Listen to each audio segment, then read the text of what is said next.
எழுத்தாளர் ஹர்ஷகுமார் அவர்களின் பத்துக்கிச்சு பத்துக்கிச்சு பெண்ணே அத்தியாயம் 46. எக்ஸாம் முடிந்து அனைவருக்கும் 1 மாதம் லீவ் விடப்பட்டது. ஆடலுக்கு ஏதோ மனம் பாரமாக இருக்க சோகமாகவே நின்றிருந்தாள். சிவா எவ்வளவோ கேட்டும் ஆடலிடம் பதில் இல்லை. சரி வாங்க, நாம எல்லாரும் சேர்ந்து ஒரு ரெஸ்டாரண்ட் போய் சாப்பிட்டுட்டு அப்படியே எங்கேயாச்சும் வெளியில போயிட்டு ஊரு சுத்திட்டு வரலாம் என்றதும் சரி என தலையாட்டி விட்டு, போற வழியில என் ஸ்கூட்டிய டயர் மத்த கொடுத்துட்டு போயிடலாம் என்றவள் தனது அத்தை பார்வதிக்கு கால் செய்ய, பார்வதியிடம் அத்தை, நான் ஃப்ரெண்ட்ஸ் கூட வெளியில போறேன், நீங்களும் வரீங்களா என கேட்க, இல்லடா, நான் இன்னொரு நாள் வரேன், இன்னைக்கு ஒரு சொந்தக்காரவங்க கல்யாணத்துக்கு போறேன், நாளைக்கு காலையில வந்துருவேன், நைட்டுக்கு மட்டும் தோசை ஊத்தி சாப்பிட்டுக்க சரியா என்றதும் சரி அத்தை என்றாள். சரி, நீங்க பார்த்து போயிட்டு வாங்க என சொல்லவும் சரி என கட் செய்து விட்டாள்.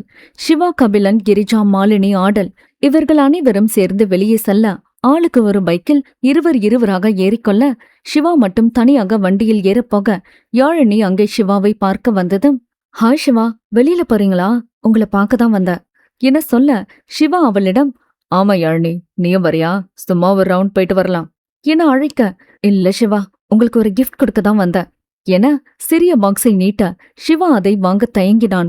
இப்ப எதுக்கு யாழினி இதெல்லாம் என கேட்க, அவனை உற்று பார்த்த யாழினி, ஏன் நான் கொடுத்தா வாங்கிக்க மாட்டீங்களா சிவா என அழுத்தமாய் கேட்க, சாச்சா அப்பலாம் இல்ல, சரி கொடு என வாங்கி ஓப்பன் செய்து பார்க்க, அதில் யாழினி சிவா என எழுதப்பட்டிருந்த தங்க மோதிரம் ஒன்று இருந்தது.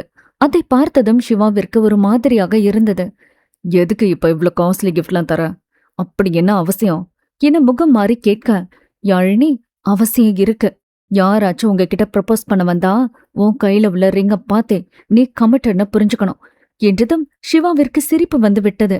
இங்க அவ்வளோ சீன்லாம் இல்லம்மா, உன்னை தவிர யாருக்கு என்ன பிடிக்காது என்றதும், போய் சொல்லாதீங்க, போன வாரம் உங்க கிளாஸ் பொண்ணே உங்ககிட்ட வந்து ப்ரப்போஸ் பண்ணல, நீங்க கூட யாழினிய லவ் பண்றேன்னு சொன்னீங்களே, ஞாபகம் இருக்கா என கேட்க, சிவாவிற்கே அதிர்ச்சியாக இருந்தது. எப்படி உனக்கு தெரியும், இந்த விஷயத்த பத்தி நான் என் ஃப்ரெண்ட்ஸ் கிட்ட கூட சொல்லல, என்ன வேவ் பாக்குறியா என்ன நக்கலாக கேட்கவும், அப்படியே வச்சுக்கோங்க, ஐ டோன்ட் கேர், எனக்கு உங்க ஃப்ரெண்ட்ஸை தவிர வேற யாரும் உங்ககிட்ட பேசக்கூடாது, அவ்வளோதான். சரி, ரிங்க போட்டுக்காங்க, உங்க ஃப்ரெண்ட்ஸ் வேற வெயிட் பண்றாங்க என்றதும், நீயே போட்டுவிடு என கையை காட்ட, யாழினி அவன் விரல் பிடித்து மோதிரத்தை போட, அதை சற்று தள்ளி இருந்து பார்த்த அவனது நண்பர்கள் ஏய் என கத்தி கை தட்டினர். சிவாவும் யாழினியும் சிரித்து கொண்டனர். யாழினியின் தோழிகள், இவளுக்கு என்ன மர கழட்டுச்சா, சும்மா லவ் பண்ணோமா கழட்டி விட்டோமான்னு இல்லாம தேவையில்லாத வேலையெல்லாம் பாக்குறான், இவ ஸ்டேட்டஸ்க்கு இதெல்லாம் தேவைதானா என கடுப்பில் நின்றனர். நல்ல பிரின்சிபல், உங்க பொண்ணு இங்க ஒரு பையனுக்கு மோதிரம் போடுது, நீங்க எதுவுமே தெரியாம காலேஜ் உங்க கண்ட்ரோல்ல இருக்குன்னு நினைச்சிட்டு இருக்கீங்க, வேலங்க. தனியா இந்நேரம் உன் கூட கார்ல இருந்திருந்தா பதில் கிஃப்ட் கொடுத்திருப்பேன், ஆனா எல்லாரும் இருக்காங்களே, என்ன பண்ண என சிவா சிரித்து கொண்டே கேட்கவும், யாழினிக்கு வெட்கத்தில் கன்னம் சிவந்து விட்டது.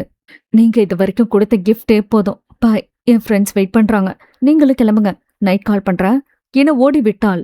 சிவாவும் ஒரு முறை மோதிரத்தை பார்த்துவிட்டு வண்டியை எடுத்து கிளம்பி இருந்தான். ரெஸ்டாரண்டிற்கு சென்று உண்டவர்கள் நன்றாக ஊர் சுத்திவிட்டு ஒரு பார்க்கில் வந்து கூட்டமாக அமர்ந்தனர். ஆடல் எப்போதும் ஊர் சுத்தும் போது கத்தி கலாட்டா செய்பவள் இன்று அமைதியாக இருக்க என்னவென்று கேட்டனர். ஆடல் தனது நண்பர்களிடம், டே, அவரு ரொம்ப பேசுறாருடா, சாந்தி மேம தாண்டா லவ் பண்றாரு, காலையில கூட பைக்ல 2 பேரும் ஒன்னா போனாங்கடா சிவா, எனக்கு கடுப்பா இருக்குடா என சலித்து கொண்டே சொல்லவும், ஐயோ, என்னடி சொல்ற, 2 பேரும் லவ் பண்றாங்களா, அப்புறம் எதுக்கு உன கல்யாணம் பண்ணாரு, அவ்வளவுதான் உன் லைஃப் காலி என மாலினி எப்போதும் போல ஏத்திவிட, சிவா மாலினியை விஷம் விஷம் விஷம் என மண்டையில் கொட்டினான்.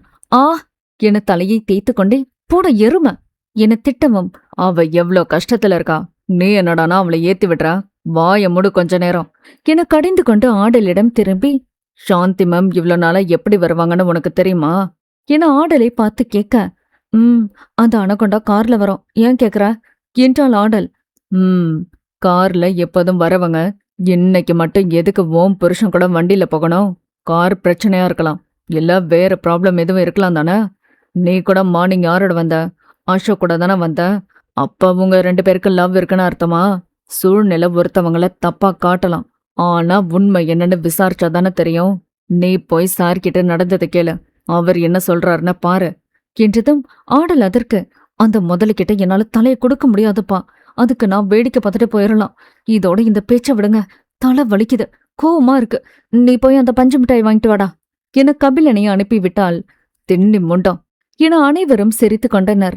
வீட்டிற்கு மதியம் எக்ஸாம் முடிந்து வந்த விக்ரமன் ஆடலை காணாததால் மேலும் வெறி கொண்டு அமர்ந்திருந்தான்.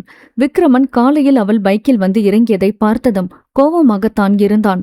ஆனால் அவளின் ஸ்கூட்டி இல்லாததை பார்த்ததும் என்ன நடந்திருக்கும் என ஓரளவுக்கு யூகித்து பின் தன்னை சமாதானப்படுத்திக் கொண்டான். ஆனால் எக்ஸாம் முடித்து மீண்டும் அவள் மரத்தடியில் நின்று அசோக்கிடம் நின்று சிரித்து பேசியதை பார்க்க அவனுக்கு மண்டை காய்ந்து விட்டது. உண்மையாகவே ஆடல் அவனிடம் காலையில் உதவி செய்ததற்கு நன்றி சொல்லிவிட்டு சாதாரணமாகத்தான் பேசிக் கொண்டிருந்தாள். ஆனால் விக்ரமன் தான் இருவரும் லவ் பண்ணுவதாக தவறாக புரிந்து கொண்டு ஆத்திரத்தில் இருந்தான். பார்வதி உறவினர் ஒருவர் கல்யாணத்திற்கு சென்று நாளை காலை வருவதாக கூறிவிட்டு சென்றுவிட விக்ரமனுக்கு அது மேலும் வசதியாக போனது. இன்றைக்கு நேரடியாக கேட்டுவிட வேண்டும் என்ற மனநிலையில் இருந்தான். ஆடல் தனது ஸ்கூட்டியை கடையில் இருந்து எடுத்துக்கொண்டு அடுத்த வாரம் மீட் பண்ணலாம், பாய் என தனது வீட்டிற்கு கிளம்பி சென்றாள். வெகு நேரம் ஆகியும் அவள் வீட்டிற்கு வராததால் சந்தேகமடைந்த விக்ரமன் அவளுக்கு கால் செய்ய தனது போனை சார்ஜரிலிருந்து கழட்டி பார்க்க நிறைய முறை அழைப்புகள் ஆடலிடம் இருந்து வந்திருந்தது. போனை எக்ஸாம் ஹாலுக்கு சென்றபோது சைலண்டில் போட்டு இருந்தவன் அதன் பிறகு சைலண்டில் இருந்து எடுக்க மறந்து அப்படியே சார்ஜ் போட்டு விட்டான். ஆடலின் மேல் இருந்த கட்டுக்கடங்கா கோபத்தில் யோசனை செய்தபடியே அமர்ந்தவன் போனை பார்க்க மறந்து விட்டான் போலும். ஆடலின் நம்பருக்கு பதட்டத்துடன் அழைக்க சிவாதான் எடுத்தான். ஹலோ ஹலோ என விக்ரமன் அழைக்க, சார் நான் சிவா பேசுறேன், உடனே கிளம்பி ரோகிணி ஹாஸ்பிட்டல் வாங்க என அழைப்பை துண்டிக்க விக்ரமன் பதட்டத்துடன் வண்டி சாவியும் பணத்தையும் எடுத்துக்கொண்டு வேகமாக ஹாஸ்பிட்டலை நோக்கி சென்றான். செல்லும் வழியெல்லாம் அவனுக்கு உயிரே இல்லை. சாரிடி, சாரி, உனக்கு எதுவும் ஆகியிருக்க கூடாது என கண்களில் வழிந்த கண்ணீரை துடைத்தபடி அரை மணி நேரம் செல்ல வேண்டிய ஹாஸ்பிட்டலுக்கு 15 நிமிடத்திற்குள் சென்றிருந்தான். மீண்டும் ஆடலுக்கு போன் செய்ய சிவா எடுத்து, சார் மேல செகண்ட் ஃப்ளோர், ரூம் நம்பர் 22 என்றதும் லிப்ட் ஏறி சென்றவன் ஒரே ஓட்டமாக சென்று பார்க்க சிவா வாசலில் நின்றிருந்தான். விக்ரமன் சிவாவிடம் சென்று, என்னாச்சு, ஆடலுங்க என பதட்டமாய் கேட்டபடி உள்ளே சென்று பார்க்க ஆடல் கைமுகத்தில் சிராய்ப்புடன் காலில் மட்டும் கட்டு போட்டபடி படுத்திருந்தாள். அதை பார்த்ததும் விக்ரமனுக்கு கண்கள் இருட்டி கொண்டு வந்தது. இதயம் ரணமாக அழுகையும் துக்கமும் தொண்டையை அடைப்பது போல இருக்க ஆடலின் நெற்றியில் சிறிதும் யோசிக்காமல் சென்று முத்தமிட்டான். சாரிடி, போன் வந்தது தெரியாது, சாரி. அடிப்பட்ட இடத்தில் கையை வைத்து மெதுவாக வருடிவிட்டான். அப்போது சார் என டோரை தட்டும் ஓசை கேட்க எழுந்து முகத்தை நன்றாக துடைத்தபடி நிற்க சிவாதான் உள்ளே வந்திருந்தான். தொடரும்.